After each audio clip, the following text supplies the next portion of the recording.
আমার মনে হয় এটা শেষ নয়, এটা শুরু। এবং এটা শুরু বিকল্প শক্তির শুরু, যেই বিকল্প শক্তিটা রাজন্য হালদার জনসংগ্রাম মঞ্চ থেকে শুরু করেছে নির্দল প্রার্থী হয়ে। লড়াই কঠিন মনে করলে কঠিন। আমার পাশে আমি অফুরান মানুষের ভালোবাসা পেয়েছি।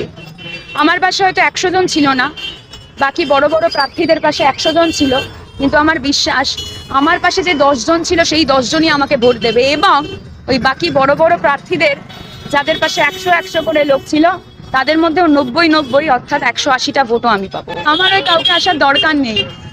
যারা মণিপুর জ্বলছে যায় না, গঙ্গাবক্ষে হাওয়া খায়, তাদের আমার জন্য না আসলেও হবে।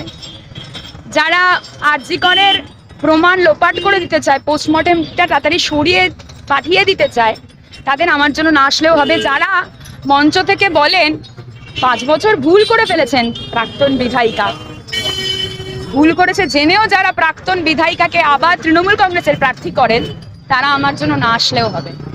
ভোটার তো নয়, এখানকার মানুষ আমার ভোটার নয়, এখানকার মানুষ আমার কাকা জেঠু, ঘরের লোক। ঘরের লোকের উদ্দেশ্যে আমি এটা বলতে পারি না আমাকে ভোট দেবেন, আমি এই করে দেবো সেই করে দেবো, বলতে পারি না।